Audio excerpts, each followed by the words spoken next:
Iyo umuntu ageze imyaka 40 ibyago byo kwibasirwa n'indwara zikomeye biriyongera. Aha twavuga nk'indwara ya diabete, indwara za hypertension, indwara z'umutima ndetse n'izindi ndwara nyinshi. Burya ibyago byo kwiyongera cyangwa se byo guhura nazo biriyongera.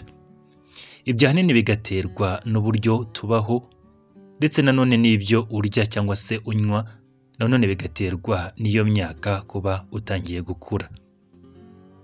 Iyo nanone ugize imyaka 40 burya imikaya yawe imwe n'imwe itangira kugabanuka mu mubyimba, metabolisme y'umubiri ikagabanuka, ndetse nanone burya hari n'impinduka mu misemburo zitangira kuza mu mubiri. Ndetse nanone burya ibyago byo kuba amagufwa yawe yamungwa nabyo biriyongera. Muri make rero ku myaka 40 burya hari ibintu ukwiye kwitondera, ibyo ukwiye gukora ndetse n'ibiryo ukwiye kurya cyangwa se ibiribwa ukwiye kwibandaho ngo bituma ukomeza kugira ubuzima bwiza, kandi ibyago byo kwibasirwa n'izo ndwara twakubwiye bigabanuke, cyangwa se ibyago byo kuba zirwara ubishyire ku kigero gito.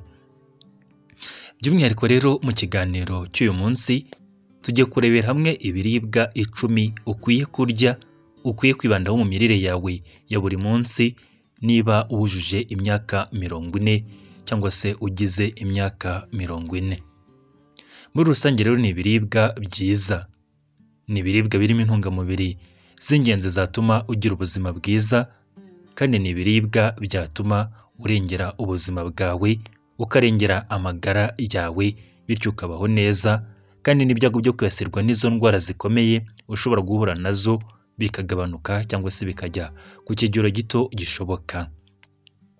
Tudatinze rero reka duhere ku kiribwa cya mbere ukwiye kurya niba wujuje imyaka 40 cyangwa se uyirengeje. Ikiribwa cya mbere ni inyama y'ifi. Burya inyama y'ifi ni ikiribwa cyiza ku bantu bafite imyaka 40 gusubiza hejuru.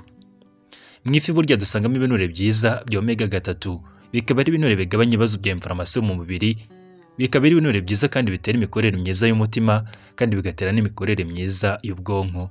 Muri make rero ibinure byiza bya omega 3 byutuma umubiri wacu ubasha kugira ubukweduke cyangwa se uruhu rwacu rugakweduka neza. Ibyo bikaba bigabanya no kuba twarwara indwara zo ku ruhu, cyangwa se nanone twagira ibyago byo kuba twakwibasirwa n'indwara za kanseri z'uruhu. Nanone burya amafi cyangwa se inyama y'ifi bira binure byiza bya omega 3 bitera imikorere myiza y'umutima, bikabagabanya n'urugimbu rubi rushobora gutera uburwayi cyane cyane nk'izo ndwara z'umutima. Bishyira ku murongo umuvuduko w'amaraso ukajya mu kigero cyiza. Ibyo bikagira uruhare nyine mu kugabanya ibyago byo kwibasirwa n'indwara z'umutima. Bya binure byiza bya omega 3 ndetse na omega 6 binatera imikorere myiza y'ubwonko, bikanatuma nanone dukomeza kugira uruhu rwiza kandi runyereye nuko dushaje. Muri make rero ngo kurya amafi cyangwa se inyama y'ifi byibuze inshuro 2 mu cyumweru ni byiza, bizatuma ugira ubuzima bwiza. Ikiribwa cya kabiri ukwiye kurya niba urengeje imyaka 40 ni imboga rwatsi. Burya imboga rwatsi ku muntu urengeje imyaka 40 ntizikwiye kubura ku ifunguro rye rya buri munsi. Imboga rwatsi dusangamo vitamine atandukanye, by'umwihariko nka vitamine A, vitamine C ndetse na vitamine K. Tugasangamo imyunyu nka calcium ndetse na magnesium. Ibyo byose bikaba ari ingenzi cyane ku mikorere myiza y'umubiri no gutuma tugira amagufwa meza kandi akomeye, bikanatuma tugira uruhu rwiza. Muri rusange rero imboga rwatsi ni nziza mu gukomeza amagufwa yacu. Ibyo bigaterwa na vitamine K dusanga mu mboga rwatsi ndetse n'umunyungugu wa calcium. Ibyo bikaba bigabanya n'ibyago byo kwibasirwa n'indwara itera kumungo kw'amagufwa izwi nka osteoporosis. Nanone imboga rwatsi zibonekamo ikinyabutabire cyitwa nitric oxide cyangwa se ibyitwa nitrate.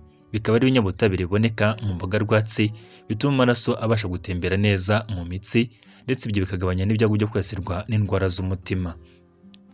Kurya imboga rwatsi kandi burya birwanya gusaza. Ibyo bigaterwa no kuba burya imboga rwatsi zibonekamo ibinyabutabire byitwa antioxidant binetraliza ibindi bishobora gutuma dusaza tukanazana n'iminkanyari. Bityo rero kurya imboga rwatsi bizakurinda gusaza kandi bitume ukura ufite uruhu rwiza kandi rukeye runyereye. Ikiribwa cya gatatu gituma tugira uruhu rwiza kandi ukwiye kurya urengeje imyaka 40 ni imbuto zitwa berries. Aha twavuga nk'inkeri, strawberries, blueberries, ndetse n'izitwa pomegranates cyangwa se ikomamanga cyangwa se amakomamanga. Ubwo bwoko bw'imbuto butandukanye harimo nk'inkeri, ubututu, amakomamanga ndetse n'ibindi. Ni imboga cyangwa se imbuto nziza cyane dusangamo intungamubiri z'ingenzi harimo nka vitamine C, tugasangamo ibinyabutabire byitwa anthocyanine. Ibyo byose bikaba bishobora gutuma tugira ubwonko bukora neza, bigatera gukora neza ku mutima muri rusange kandi bikarwanya gusaza. Nk'ubu izitwa ikomamanga cyangwa se amakomamanga ni imbuto nziza cyane zishobora gutuma uruhu rwacu rukora collagen. Collagen ni ubwoko bwa poroteyine iboneka mu ruhu ituma tugira uruhu rwiza kandi bigatera agace ko imbere muri selule cyangwa se mu turemangingo imbere kitwa mitochondrie gukora neza. Muri make rero bene izi mbuto ni nziza cyane, burya zinatuma igogora ry'ibyo twariye rikorwa neza. Ibyo bigaterwa n'ibyitwa fibre dusanga muri bene izi mbuto, zikaba zinagabanya ibinure bibi byo mu bwoko bwa cholesterol bishobora gutera uburwayi cyane cyane nk'indwara z'umutima. Zikanatera nanone imikorere myiza y'ubwonko, bigatuma ubwonko bwacu buhora bwibuka ngo tw'ubwonko umuvuduko twasaziragaho n'uwo twangirikiragaho ukagabanuka. Ikiribwa cya kane uburyo ukwiye kurya niba ugejeje imyaka 40 cyangwa se uyirengeje ni yawurute cyangwa se ibindi biribwa cyangwa se ibinyobwa byose biri fermenté. Burya yawurute ni nziza kandi ishyirwa mu byiciro byitwa probiotique. Bikaba ari ubwoko bw'ibiribwa cyangwa se ibinyobwa bishobora gutuma tugira ubuzima bwiza, bigatuma immunité cyangwa se ubwirinzi bw'umubiri bwiyongera, kandi bikabasha no gushyira ku murongo ikigero cy'amahormone yo mu mubiri, cyangwa se nanone bigatuma igogora ry'ibyo twariye rikorwa neza. Burya yawurute ituma udukoko twiza two mu mara dufasha mu igogora ry'ibyo twariye dukora neza, twitwa microbiome. Nanone burya kuyirya cyangwa se kuyinywa bigabanya kuba ushobora kubyimbirwa cyangwa se kuba waguzurana gaze mu nda. Kandi burya yawurute ni isoko nziza ya calcium. Calcium ni umunyungugu w'ingenzi uboneka cyane mu mata ndetse no kubiyakomokaho.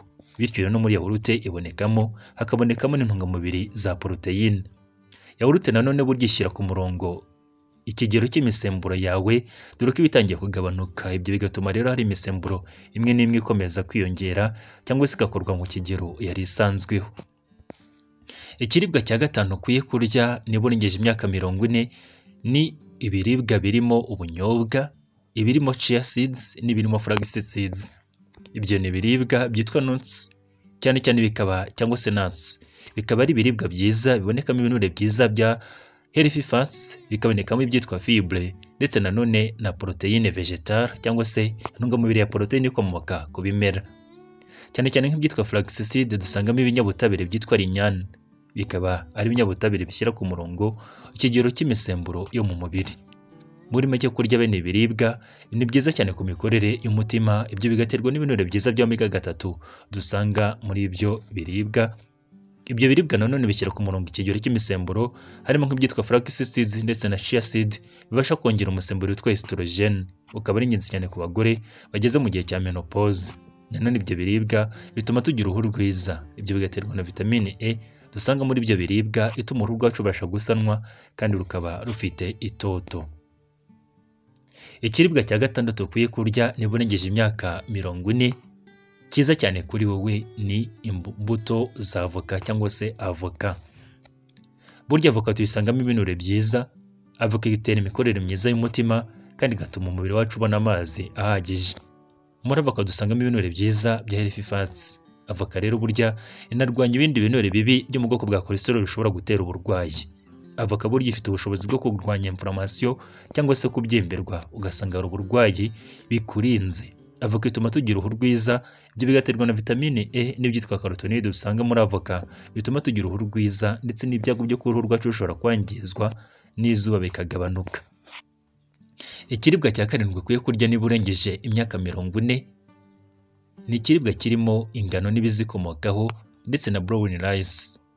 Burya ingano n'ibizikomokaho burya ni byiza cyane kubirya, ndetse burya ingano zituma digestion y'ibyo twariye ikorwa neza, kandi burya ni isoko nziza ya proteine ya vitamine zo mu bwoko bwa B, zinatuma burya metabolisme y'umubiri ikorwa neza. Ku muntu urengeje imyaka 40 kuzirya ni ingenzi zo n'umuceri wa brown. Mu ngano dusangamo ibyitwa fibre, ibyo bikaba bishobora gushyira ku kishyira ikigero cy'isukari mu maraso ku kigero cyiza, muri make birayigabanya. Kuzirya n'ibizikomoka bituma ubasha guhaga, ibyo bikaba bishobora no gutuma ubungabunga ibiro byawe ntibibe byinshi.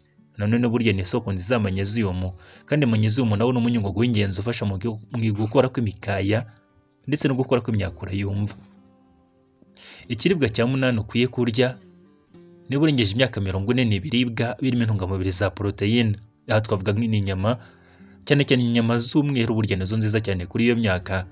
Ugashyiraho tofu, ugashyiraho nanone ibiribwa birimo nk'ubunyobwa, soya ndetse n'ibindi.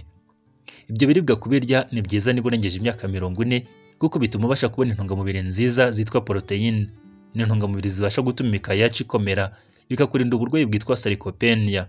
Sarcopenia ni uburwayi aho umuntu aba afite imikaya yoroshye kandi ikagenda igabanuka mu mubyimba, nyine ugasanga nyine imikaya yawe isa naho yumye, maso cyangwa se muscle. Burya ibiribwa birimo proteine ni byiza cyane gutuma ugira ubuzima bwiza kandi ugakomeza no kugira imikaya itari ibinure mu gihe urengeje imyaka 40. Ubona ko iyo umuntu akuze ibinure byo ku mubiri bigenda byiyongera. Iyo rero urya proteine ahubwo yongera imikaya, ntabwo yongera ibinure. Ikiribwa cya 9 ukwiye kurya niba urengeje imyaka 40 ni amavuta ya elayo. Burya amavuta ya elayo ni meza cyane ko yarya niba urengeje imyaka 40 ndetse ukayasimbuza andi mavuta yose ushobora kuba urya cyangwa se wahuye nayo. Burya amavuta ya elayo agira ubushobozi bwo kugabanya inflammation mu mubiri, burya akagabanya ibyago byo kwasirwa n'indwara zikomeye harimo nk'indwara z'umutima, diabete ndetse n'indwara zitera kwangirika k'uruhu no gusaza imburagihe. Amavuta ya elayo burya atera imikorere myiza y'umutima, ibyo bigaterwa no kuba atabonekamo ibinure bibi bishobora kwangiza umutima wacu. Ni amavuta arwanya gusaza, ibyo bigaterwa n'ibitwa polyphenol dusanga muri aya mavuta, ndetse burya akaba ashobora no kurwanya iminkanyari. Amavuta ya elayo nanone burya ni meza cyane cyane ku mikorere y'ubwonko kubera ko agabanya ibyago byo ku bwonko bwacu bushobora gusaza ndetse n'imikorere mibi yabwo. Ikiribwa cya 10 ukwiye kurya niba urengeje imyaka 40 ni ikiribwa cyitwa turmeric. Nanone ni ikiribwa cyitwa icyinzari mu Kinyarwanda. Ni ikirungo ndetse burya ushobora kugikoresha nk'ikiribwa, ariko muri rusange ni ikirungo. Cyinzari rero burya gifite ubushobozi bwo kurwanya inflammation mu mubiri. Kukirya urengeje imyaka 40 bikurinda uburwayi burimo nk'indwara za rubagimpande, kuribwa umugongo ndetse no kuba ushobora kubyimba mu mavi. Ni ikiribwa nanone gishobora kurwanya gusaza, kikabasha uturemangingo tw'umubiri dukomeza gukora neza, kandi ni ikiribwa cyo na tangawizi gitera imikorere myiza y'amara n'igogora byo twariye igakorwa neza.